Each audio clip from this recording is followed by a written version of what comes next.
Uh-huh. What's your favorite scary movie? Whatever you do, don't fall asleep. Hiya, Georgie. Swallow this. Cat dead. Details later. I am the devil, and I am here to do the devil's work. Hello, good evening, good afternoon, good morning. This is Spaceman and the Doll, and we have finally come back for our 69th episode. We have had a 6-month hiatus. Give or take. Give or take. Probably because of our last episode, which was obviously the Soviet movie Come and See, which I personally found to be one of the most, if not the most, disturbing films ever. We've decided to make a comeback because we are particularly intrigued by talking about the 2024 release of Speak No Evil, mainly because we've both seen the 2022 Speak No Evil, and we were both very intrigued and quite concerned of how it would all play out. So, we're going to be talking about both and which one we think is best, which one we think has the most strong, the strongest message, which one has like the best acting, which one has the biggest impact. Zayford, which one do you think out of the two is the strongest? In terms of what we're doing first. In terms of impact. So like as a message, I guess the first one. When I say impact, I mean like not so much as a message, but like how it made you feel. Did you feel like did it feel like a real tense thriller for you? Oh yeah, I guess so. Yeah, it probably is the first one still one, because the first one was like you didn't exactly know how it was going to end. You didn't know what the plot was and stuff, so there was a bit more of a tension builder there. Whereas obviously the new one, for the most part, is exactly the same. Then you get to that last 40 minutes, 45 minutes, and it takes a bit of a slight turn where it's a bit more who knows where it's going to go, how it's going to end, sort of thing. So yeah, the first one's probably had the most impact. Yeah, I tend to agree with you. I think the reason why I felt so on edge when I was watching the 2024 one is because of the 2022 one. Obviously, there are some scenes in Speak No Evil, the 2022 one, which is just just horrifying, and it's such a strange but very important message to not just go along and be polite and be able to protect your family. And I did wonder how this was going to apply to a American family and a English family. Like an American family strikes up a friendship with the English family being the antagonist. I kind of felt like I didn't know how it was going to play out, because obviously with the original, it's a Danish family that's becomes friends with the Dutch family. I did like that joke. What joke? About the Danish family being a bit too polite and stuff. Yeah, there was a very funny bit at the beginning of the 2024 movie, where they were at the dinner table and they were asking them questions about toilet paper, and the Danes looked very uncomfortable and said they were just going to get a table later. So I think that was definitely a nod to the 2022 version, and I really liked that. 100%. I have to Google it afterwards. I was like, I couldn't remember if the original family was Danish or Dutch. So I had to Google it afterwards, but then I was like, oh shit, it definitely is a reference to the original. Well, the Danes are so Denmark is considered like one of the most literally the best place to live in the world, and they are known for being notoriously soft touched even with their criminals. You know, their prisons aren't even in particularly scary. They're more like rehabilitation centres. Their healthcare is outstanding and generally very polite people. Dutch people, however, a little bit more free, I suppose. You know, living in Amsterdam, places like that, they have a little bit more bite to them. I actually rode a bike into a Dutch lady. She was very large, and I ricocheted off of her. So I don't think she got hurt, but I did. And she said something to me in Dutch, but I don't know what it was. Probably a fucking idiot.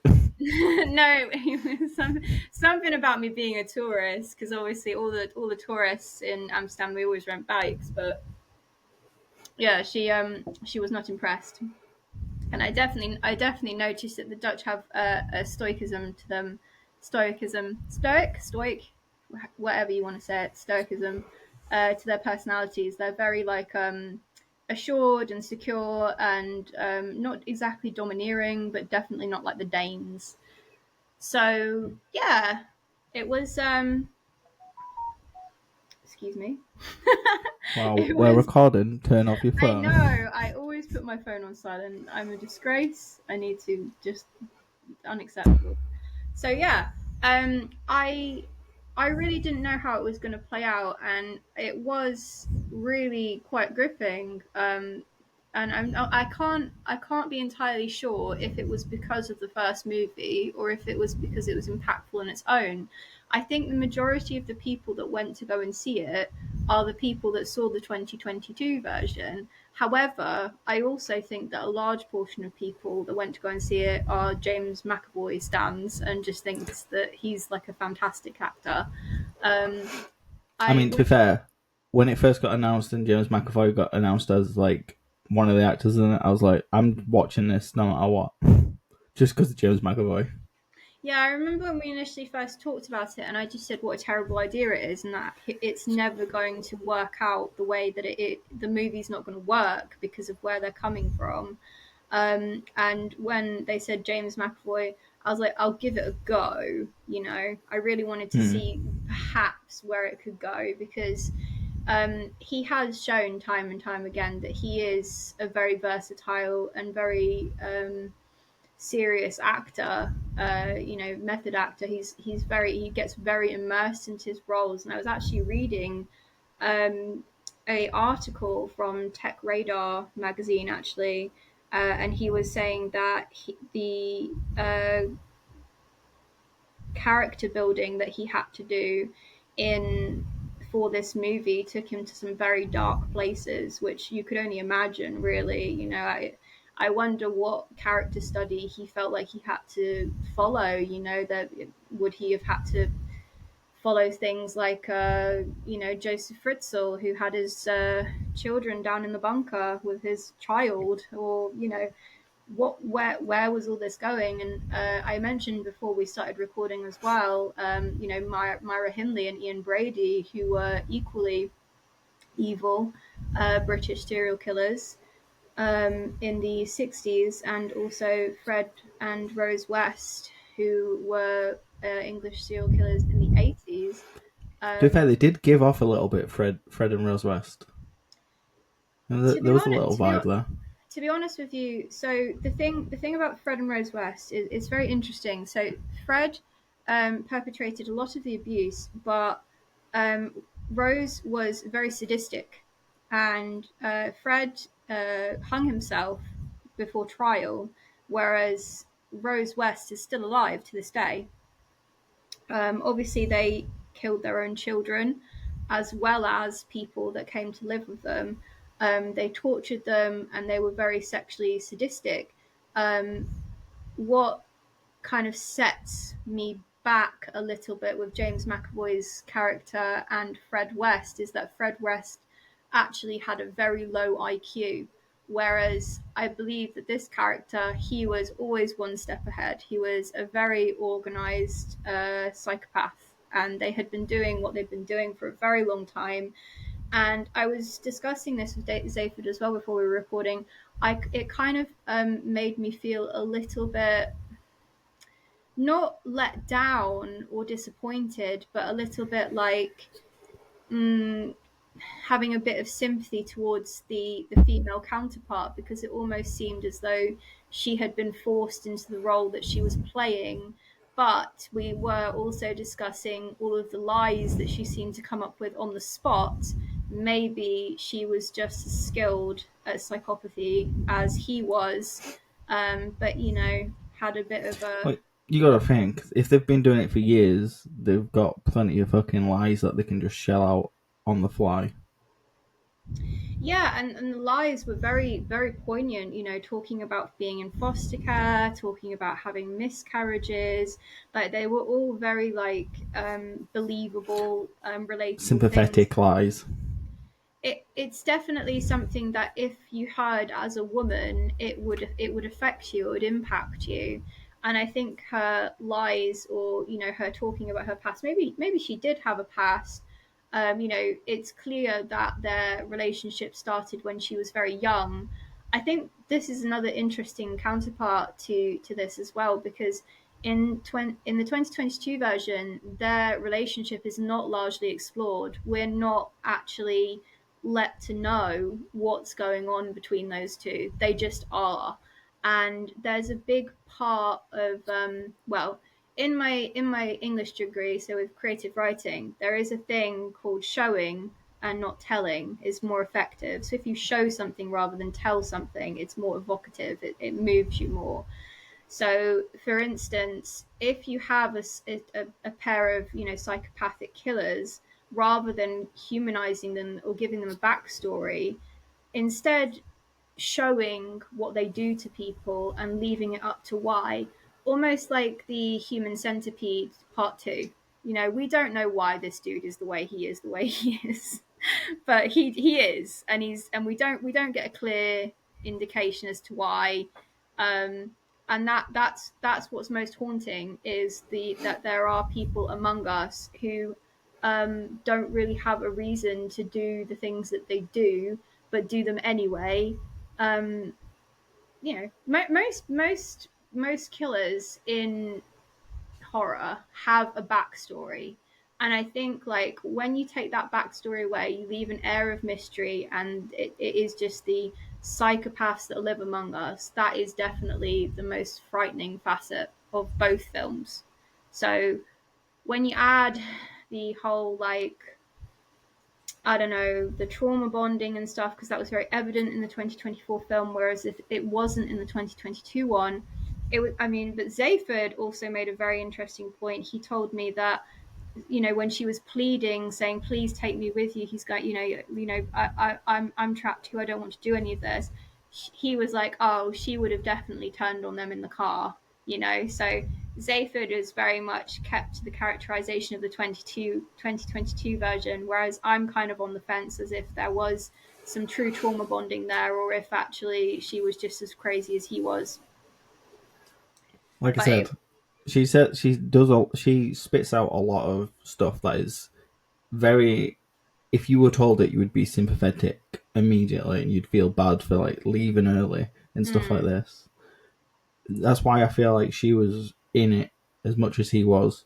Maybe not necessarily from the start, but at this point in time, she definitely is. She obviously still gets some backlash to a degree from whatever she says, apparent from bruises.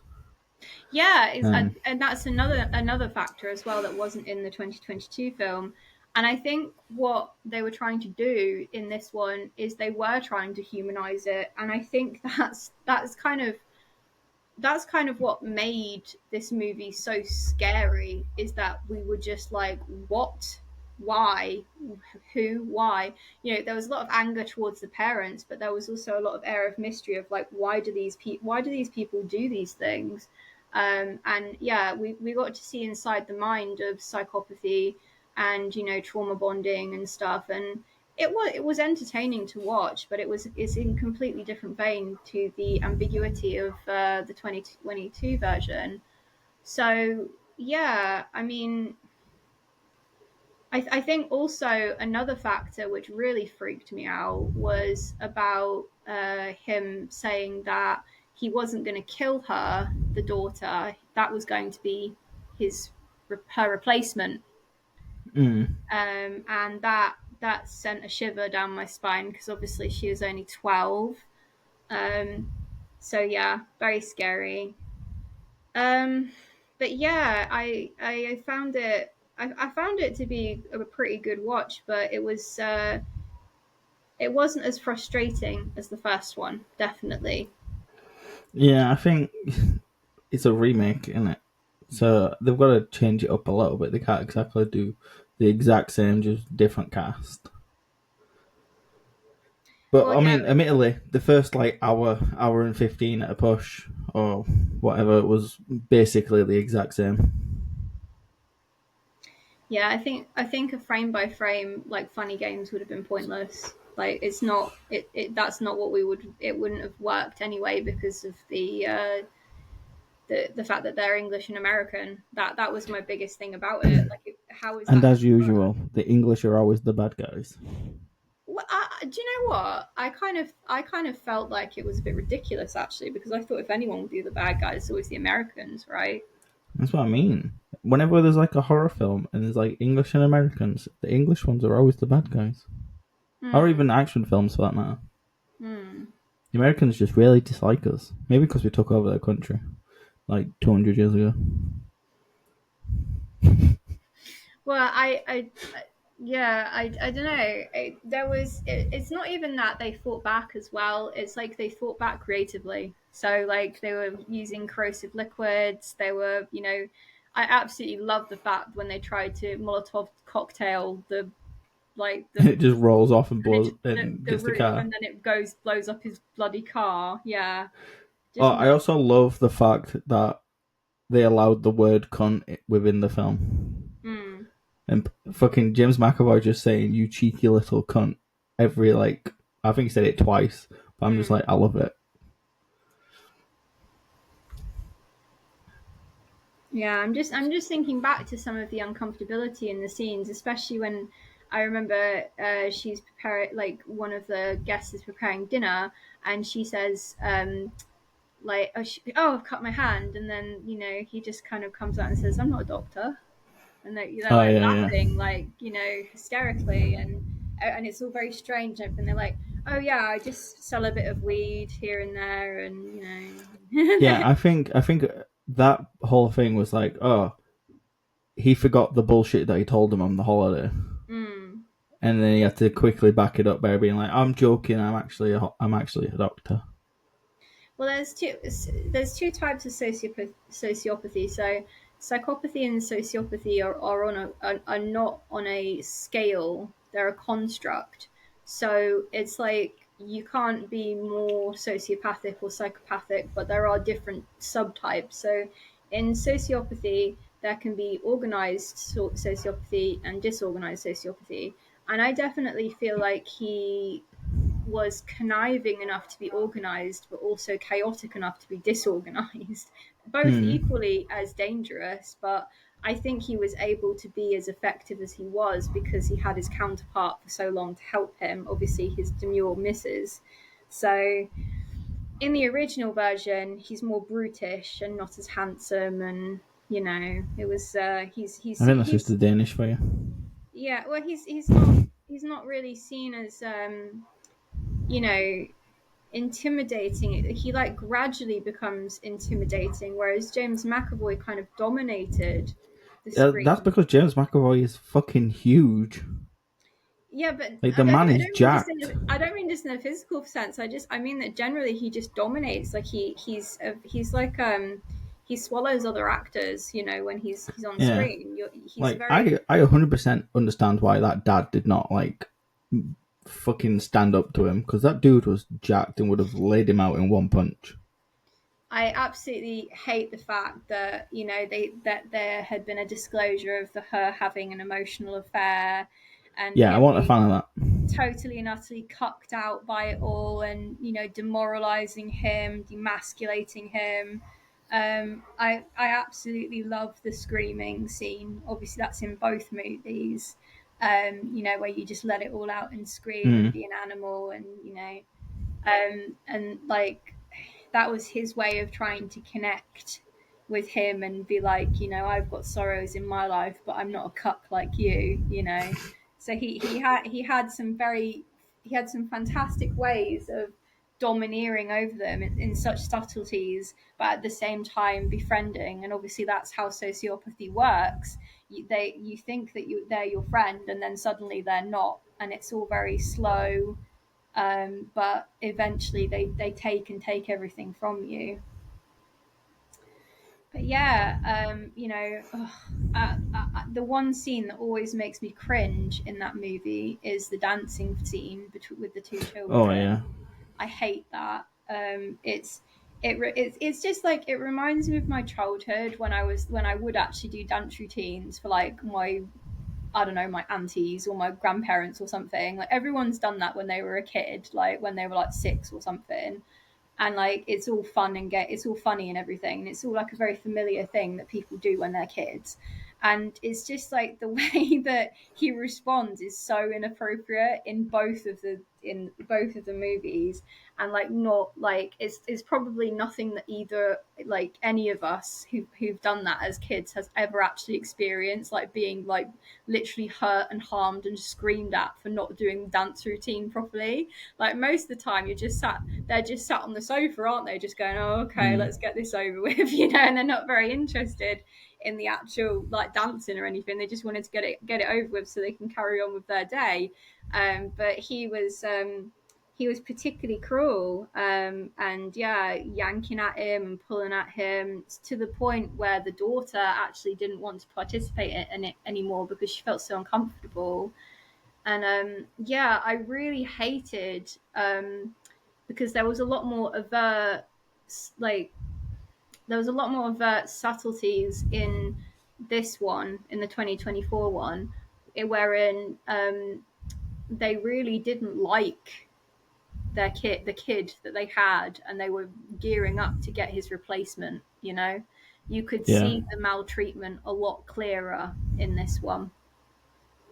He was treated very badly in this one, so there was um yeah, it wasn't good at all. So yeah, the child abuse stuff is the stuff that gets to me really. The domestic abuse stuff, not so much. I would say if anyone who's experienced domestic violence watches this movie, I personally didn't find it too much of a trigger, mainly because it's like the 2024 version. Because it's a it ends well. Everybody who matters gets out alive. But Spoilers. with the 2022 version, I think that does come with a huge trigger warning of like, don't be a pushover parent, don't be a fucking pushover generally, don't lose your identity just because you want to appease other people. At the end of the day, we are all human beings and we all have the right to have some sort of like autonomy over ourselves. And I just think the ending of the 2022 one was absolutely catastrophic. Like it hit me like a bus. It was cruel. It was horrific. It was gnarly. It was prolonged. It was cruel. And it was like, do these people truly deserve that kind of treatment, and were they good enough parents? And the way that they sort of snivel at each other, it kind of makes you look back at your own life and think like, did I do enough to protect my kid? Did I stand up and do the right things for myself? And because they ended up in that position like within a matter of a few days and becoming agreeable idiots basically. And obviously everyone was very frustrated with them generally, but for me it's that ending is just so ugly. It's such an ugly ending. What did you think of the differences then? Personally, I preferred the original version because I think it conveyed a very clear message of like, don't appease strangers for the sake of chivalry. Like, you should always be able to maintain a level of like being able to say yes or no, and boundaries and barriers. This one, however, was kind of like, you've taken a piss out of me a bit, and then a lot, and now I'm leaving, and then I'm coming back, and then I'm leaving again, and it's like in out, in out. And then it was like, Yet again, the fucking bunny. yeah, Hoppy, silly Hoppy, Fuck the bunny. got stuck on roof apparently, and Oh yeah, the amount magical. of things with all like the tires and all this crap, and it's just like it was just so That ladder scene that had me on the edge a little bit. I was like, is he yeah. gonna just fucking yank that ladder out He from was like, underneath him? sorry, like I slipped, mate. But yeah, it was they're good in different ways. I liked that the little boy had the happy ending and that he finally got to cry in the 2024 one. He was absolutely desperate to tell his story and could only do so through pictures that were found in the basement, along with like everyone's luggage and Yeah, all so that was a difference from the original was that that. obviously this particular kid showed what was happening, and obviously the parents found out, and that's why they tried to escape. Mm. And then obviously that's when shit takes a left turn, and the kid gets launched into this little pond thing Yeah, they just throw because him. obviously he They can't literally just they swim. don't throw him. They push him, and he can't Yeah, swim. And it's just hot. no, It's they don't even horrific. push him. They've got him like picked up and they throw him in it. Hmm. It's very purposefully done I thought they pushed him. I can't remember. because they also just stand there waiting for him to get out the car and get him. Hmm. But yeah, there's that. Personally, by this point, I'm leaving that kid. Nah, Like, because they're not gonna risk the kid dying if we leave, because otherwise they ain't getting another kid. I genuinely feel like they. It became it bothered me a lot more than the first one because that, like I said, there was so much more showing and not telling in the first one. So a lot was left to interpretation. Like we didn't really understand why he had a weird tongue problem and he couldn't talk properly. And we didn't really understand why he was aloof and a bit like treated unkindly by his parents. And like with this one, it was like the child abuse was quite pertinent and obvious. And yeah, it's just it's a it's I think it's important that that character actually matters more, but at the same time, the ambiguity made it better in the original one. Like there's so much that was left to be said that didn't need to be said necessarily because of how the film was portrayed, and it became obvious that this was a patternistic thing that they would do, that they would collect. Well, Yeah, but they you would. also have to remember this the new version, particular, is going out to a wider audience, whereas Mm, obviously the Danish one it was more just Shudder. It was a horror film, but it was largely probably a lot bigger in the country it was set mm. and filmed and all that. Whereas this one is going out up like all over the western side of the world. So they've got to dumb things down for those few people that have never seen a horror film and they're purely going for James McAvoy. Or pandering to people who generally Yeah, enjoy Bloomhouse he's got to films. pander to a wider audience. They don't Yeah, want the wider audience don't want a sad film where the good people die even. I mean, I have to be honest with you. I feel like the 2022 version, it gave me like Lars von Trier vibes. It was very arty. The end Yeah, scene in particular reminded me a lot of Antichrist. When they're cutting and mutilating their genitals. Like it's very like it's explosive and explicit and hugely upsetting. And yeah, I guess you're right. I don't think it would sit well in mainstream cinema. I think that people would probably leave quite disgusted.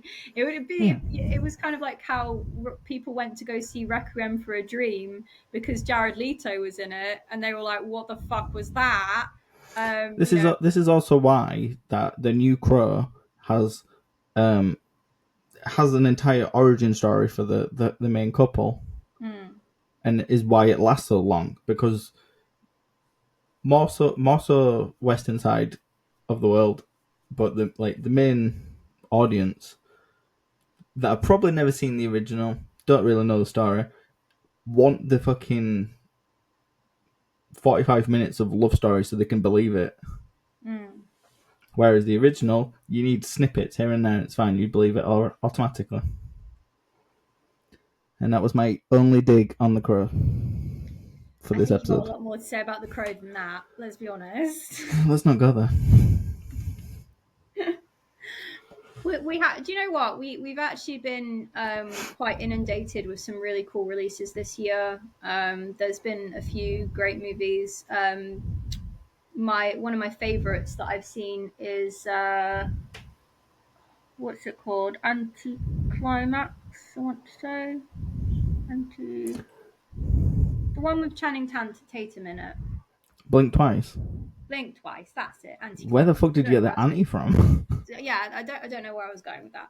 I think it's because I was talking about Antichrist. But yeah, Oh, maybe. yeah, that's one. That's something that I was quite surprised at how good that actually was. That is a fantastic depiction of exploitation in women and CPTSD, and you know, the whole tagline of the movie is you can't forget, but you can't forgive, but you can forget. And obviously, a lot of people that go through trauma do a lot of things to make themselves forget because they cannot forgive. But we won't give too many spoilers away on that movie, but it's definitely worth watching. One movie I would definitely steer away from is Afraid, which is about a killer Alexa, but we'll call her Aya in the movie. It actually stars the main actor from Searching, and I was hopeful because he was in it. Boy, was Are you I on about John Chow?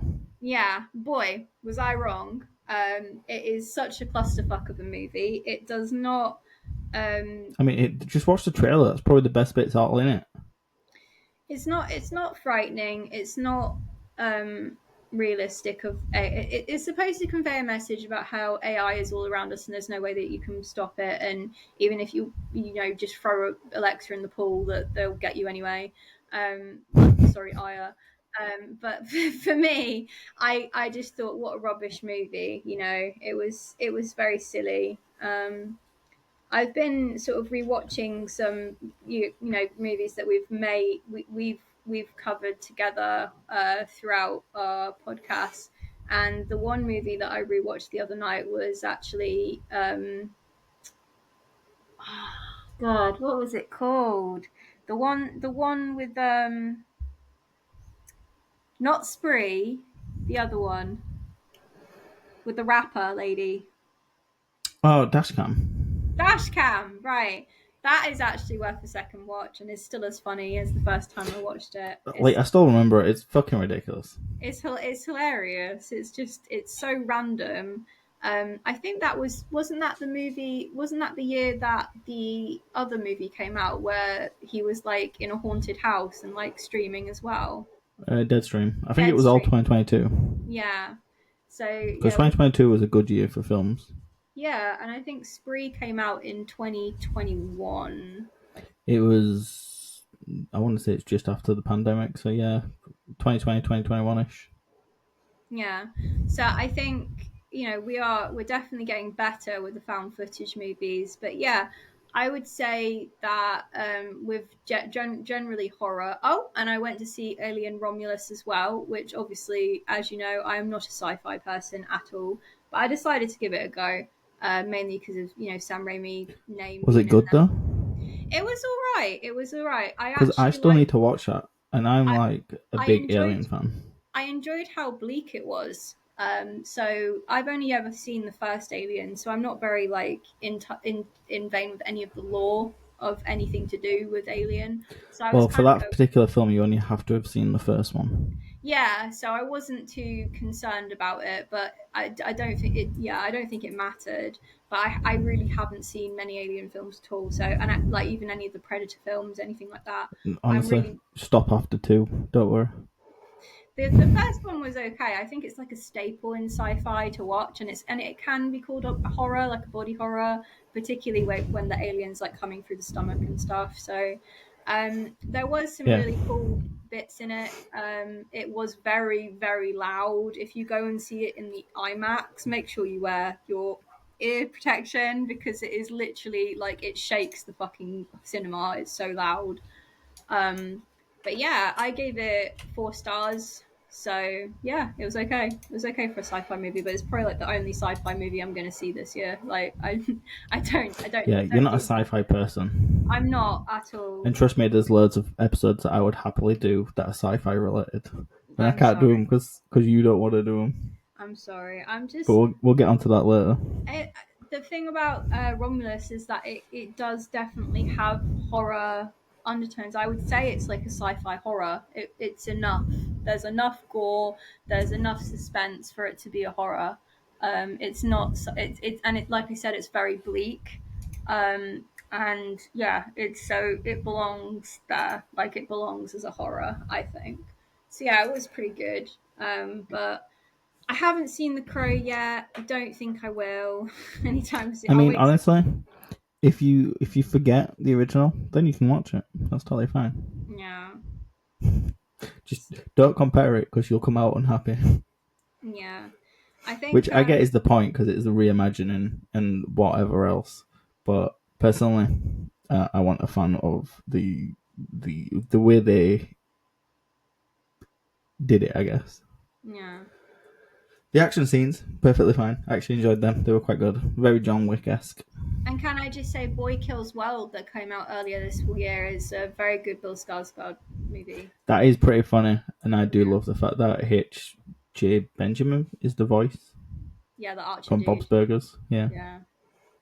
So is he Bob's Burgers as well? I didn't even connect that. I just thought it was Yeah, he's Bob's Archer. Burgers. Why do you think there's an episode in Bob's Burgers where like Archer turns up, or the other way around? Oh right, okay. Yeah. Yeah, there's like a weird crossover because he plays the same character because he plays both of them. Should I say? Yeah, they are like the same voice. I can't believe I didn't Hmm. connect that together. Yeah. So there've been some interesting releases this year. Obviously, we're going to be getting Terrifier 3 pretty soon, Which I am very excited for. and we're going to be getting Smile 2 very soon, Which I am mediocrely excited for.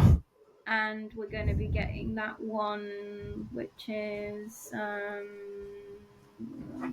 I want to say Demi Moore. Is she the one that's in it? Oh, the Substance, yeah. Yeah, the Substance. That looks. I won't say I'm excited for it, but it looks interesting just because obviously it's supposedly a body horror. And So obviously we've had Trap this year, which have you seen? Not yet. Oh, what a shame. I would actually say that that's one of my favourites that have come out of the M. Night Shyamalan fam.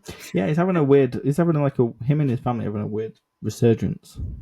Yeah, it was a very well done thriller, very well done, and it was Like The funny. Watchers was okay, but it won't like blowing my mind. The Watchers, that was his daughter that did that one, right? Yeah, Yeah, it was fine. that it was okay. Yeah, I kind of felt like it was a bit rushed towards the end, and I didn't really enjoy the ending very much. But I felt like it had good potential. I liked the story, and I enjoyed it. Obviously, we've had Long Legs as well. So, Which is a pretty good film. do Not you as know what? weird as I was expecting it to be. We've had some really strange things said about movies this past year that I just don't agree with. A lot of people were saying it was like Silence of the Lambs, which I can't for the life of me understand where they've got that affinity from, because I think it's just the overall story, as in like serial killer is hunted down by FBI. That is yeah, but he basically fucking the kills plot of Silence of the himself. Lambs. Like smashes his After head saying into the Hail table. Satan. Like he's like dead before it's over, and he doesn't like obey with the police, does he? He doesn't help anybody, and yeah, like the whole promo for Long Legs was so good as well. Like the advertisements of talking about like when a certain actress like who played the detective saw him for the first time. This is how Micah fast Monroe. her heart beated. Yeah. Um, And it honestly, when I actually saw him, I kind of laughed a little bit, and like I was like, Loki, like that's Well, Gary. apparently he based the looks on his mother. It's giving Gary Glitter. Like it just the prosthetics were very odd, and it just he wasn't as frightening as I hoped he would be. I was expecting something a bit more frightening than that, and I found. For all the hype that it was, Nicolas Cage, I think, only had about 7 minutes screen time at most. Yeah, but it was still fucking weird, isn't it? It was weird, yeah, but Like, like, I like seeing Nicolas Cage do weird shit, whether it's singing to himself or fucking screaming in a car. I don't know. I just can't hold this up here with Mandy because it's not that caliber. Oh no, Mandy 100% is like 5-star fucking god tier film. I have to admit, I did like Long Legs because it was gripping. It was like, it was very like, I was really into it. I was really interested in it, but it wasn't because of his character. It was It definitely, kind of lost it at the end anyway, oh, with don't. the The whole whole fucking supernatural, supernatural stuff. I'm like, satanic crap. Yeah, I was very disappointed that they decided to take it to a supernatural conclusion. Like, I was really hoping that there was some sort of psychological, maybe hypnotism, or worse, that they had dirt on the fathers or something like that. That's see, what I was hypnotizing them hoping. would have been a better shout, I think. Yeah, I just think like, oh, let's put magic in a doll, and and that'll make you want to kill all your family. And I was just like, this ain't no bootleg Megan. What is this crap? And but yeah, I did feel really disappointed with the ending. I'm not going to lie to you. I felt like it was unnecessary and totally and utterly Like, like, I know we're like 100% off topic already, no, but well, there you was know, some really good shots in it, like with the silhouette of like the devil stood behind the FBI agent and stuff. That they were cool. yeah. Well, I mean, the reason we've gone off topic is because we haven't spoken about any films for 6 months. So I just wanted to give like a little roundup of all the different Yeah, movies this that episode's gonna be an happened. hour and a half where we play catch up. It cannot be an hour and a half. I can't speak for that long. But I yeah, don't know. uh, Beetlejuice. I've not watched it. I've not watched it either. I've heard mixed things. I've been told only positive things for the most part. I mean, I've heard people that really like the original, really like the new one, but then I've heard people say that it's not quite as good and stuff like that. Nothing overly negative, just mixed. And I definitely think Jenna Ortega belongs there. Like, she's the Oh right yeah, person to be in that movie for sure. And it is fantastic to see all of the cast back as well. well, Like, most, yeah, but you because know, like, that one guy's a nonce. um, Sorry, I I had won't, to say it. I won't mention much about Twisters, but I did go and see that as well. No one gives a fuck about twisters. It's a little rom com about chasing hurricanes and shit and Oh, twisters. so the hurricanes fall in love with each other, do No, it's about two people that fall in love while they're fucking chasing hurricanes. It's just they? weird. Yeah, fucking dumb. Yeah. And then First one was obviously pretty we've also shit. got It Ends With Us, which I wouldn't necessarily call a horror at all, but apparently That's has a lots. romance film. It's got lots of domestic violence in it, and Yeah, I it's was gonna say. a psychological thriller. So, I last went to go see that, and I was like, I am not bothering. oh, you didn't see it? No, why would I I go see it? I thought about going to see it because I was interested, because obviously I've seen the book around in bookstores, but I've never read it. And The Blake book apparently is a Lively, lot better. yeah, Blake Lively's been sort of painting it as a, oh, bring all your friends and go out and have a nice time and enjoy the film, when it's actually quite brutal about domestic violence and stuff, and it's not the cutesy little film that she seems to be making it out to be. Deadpool and Wolverine is a better film.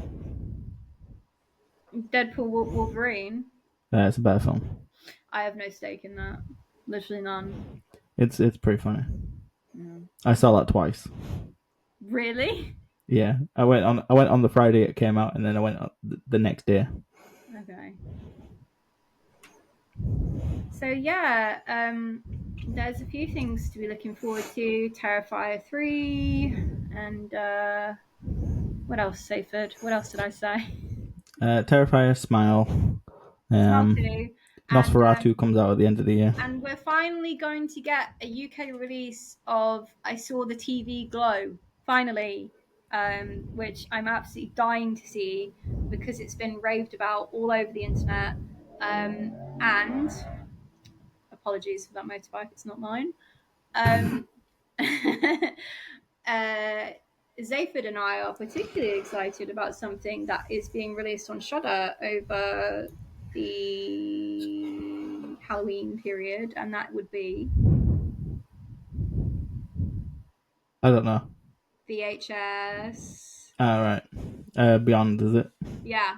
So apparently they're going to be doing a little alien bullshit with VHS. Like, is it an alien one, or is it just set like 2 years from now?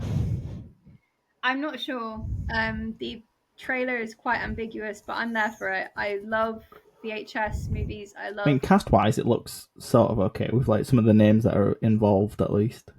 I think with VHS it's very hit and miss, but I do enjoy most. I think the only one I didn't enjoy was Viral. But all That's the rest because of no them, one enjoyed Viral. yeah. That I is just considered the worst out of all of them by everyone. I just love micro movies. You know, I'm very into the whole creep show kind of thing. So Well, it's just a fucking selection of short films, really, isn't it? yeah, well, like I'm saying, like it's fun having a little anthology movie, and VHS does that really well. And if you're into found footage, you know you don't get very many good found footage movies, and then when you get a nice little selection of like 4 or 5 of them, it's quite good. So, and some of the movies actually have been like are good enough to be made into full length features. But Yeah, the Siren one from either the first or the third one was made into a full film.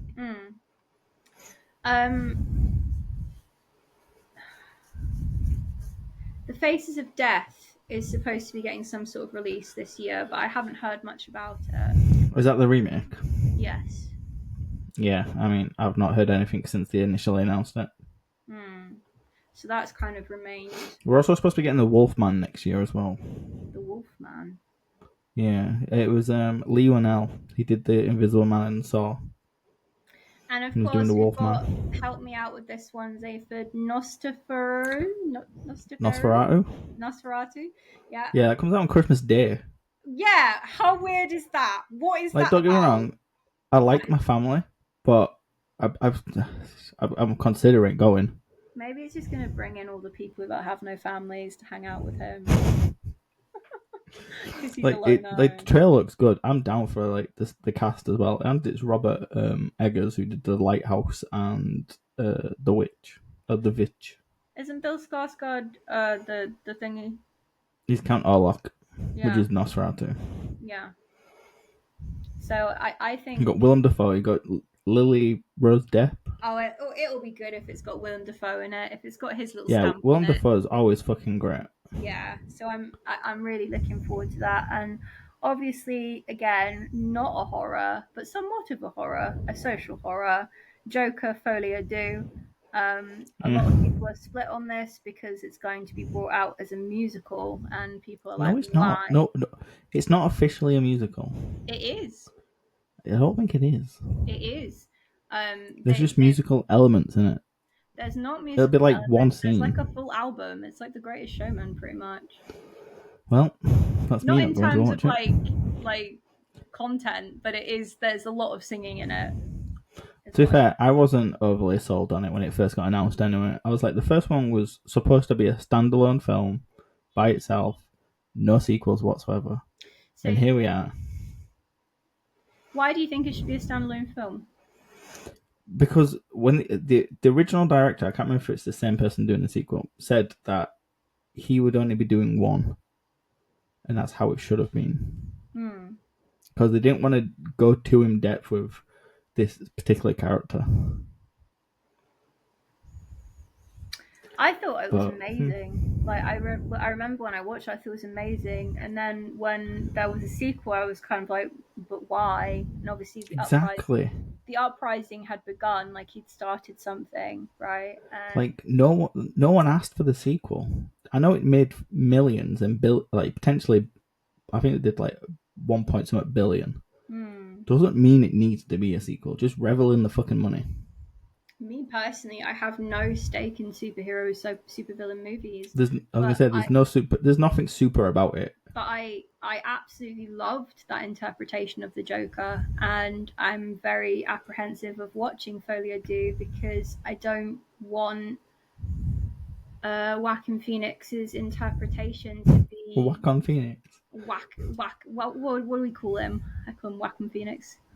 Um, I don't want his interpretation to be liquidated down just for the sake of the fact that he's beside Lady Gaga, because obviously she has done quite a few, she dominated the series that she was in American Horror Story.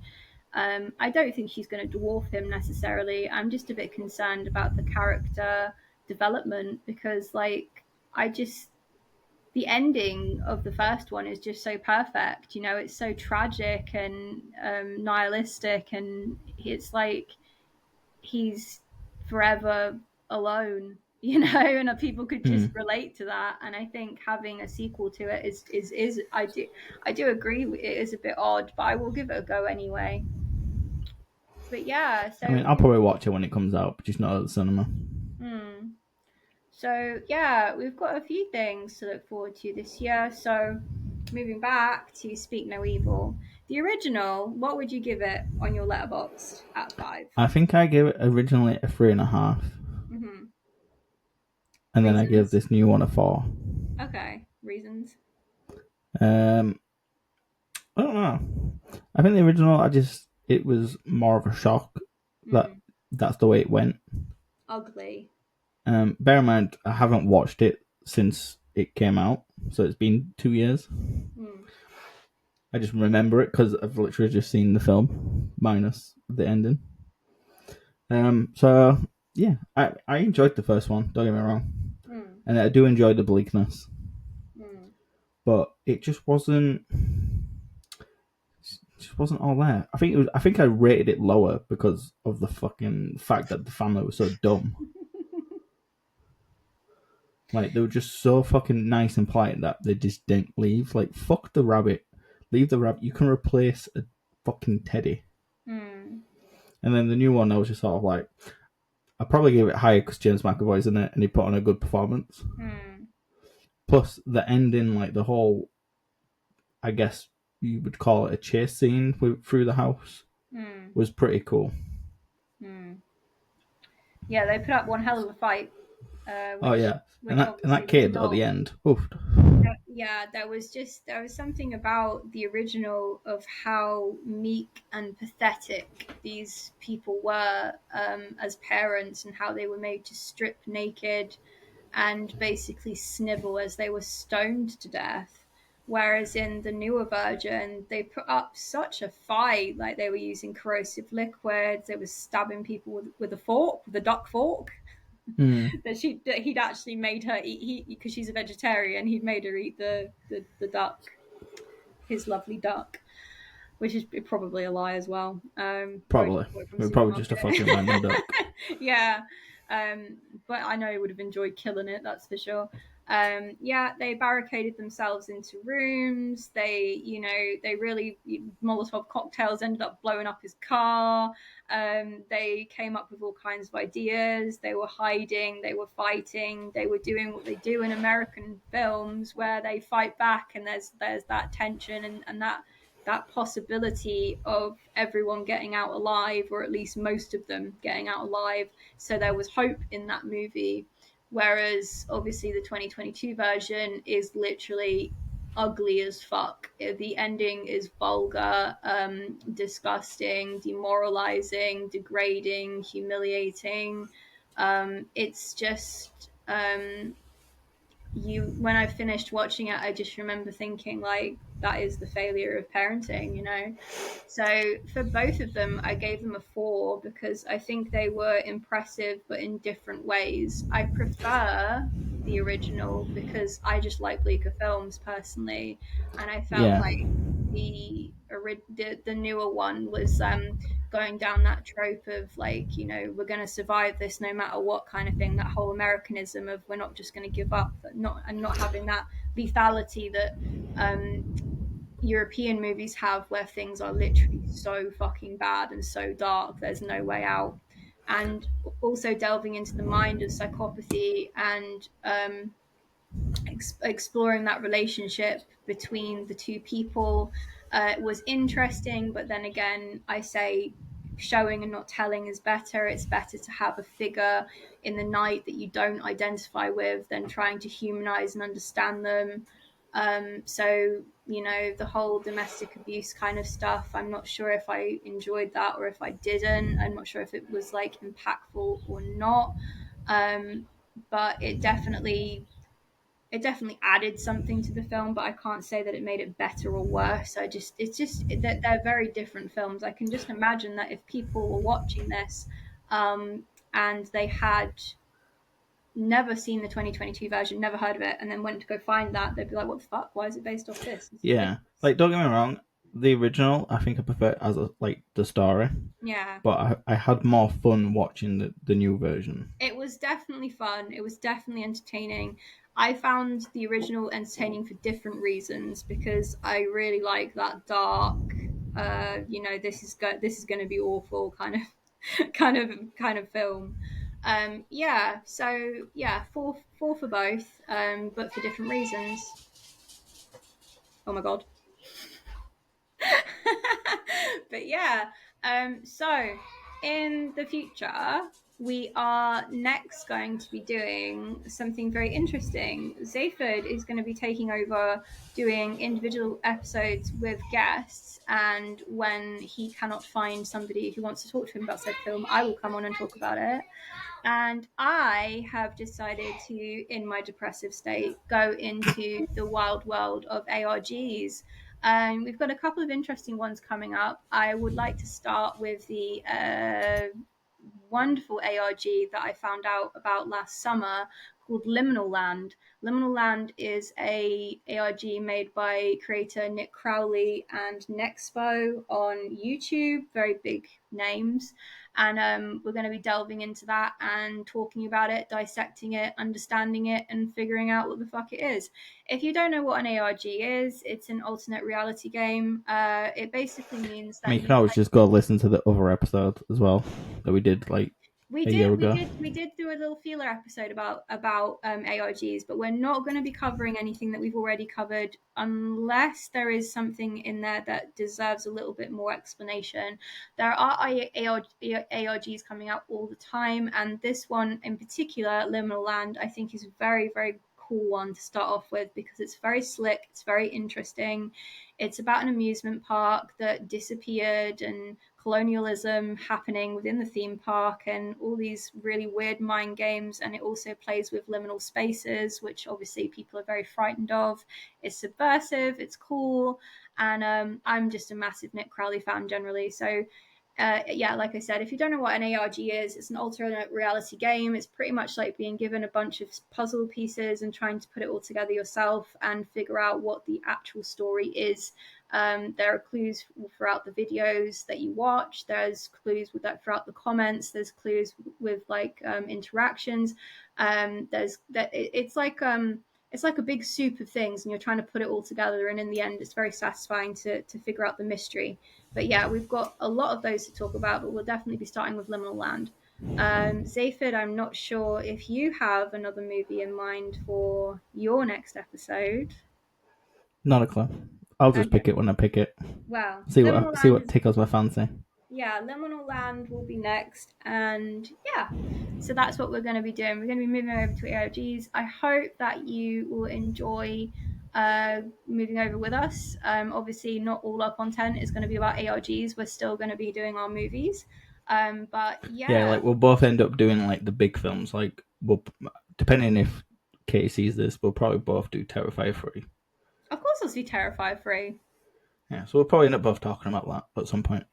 I'm apprehensive about it being a Christmas film, but you know, I will. In the middle of October, yeah, it's a bit weird. It's a bit odd, but you know, I had great love for the first Terrifier and Terrifier 2 has some of the most fantastic gory scenes I've seen in decades. So, of course I'll watch it.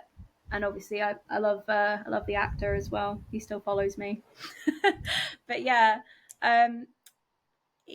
so that's what we're going to be doing, and we hope that you follow us over onto our different episodes. But we're not changing completely, we're just trying something new, because we've been at this for a couple years now, and we're just doing a little freshen up and shaken up. So it was good to talk, and hope you enjoyed this episode, and we'll talk to you next week. Bye. Goodbye. Yeah, bye.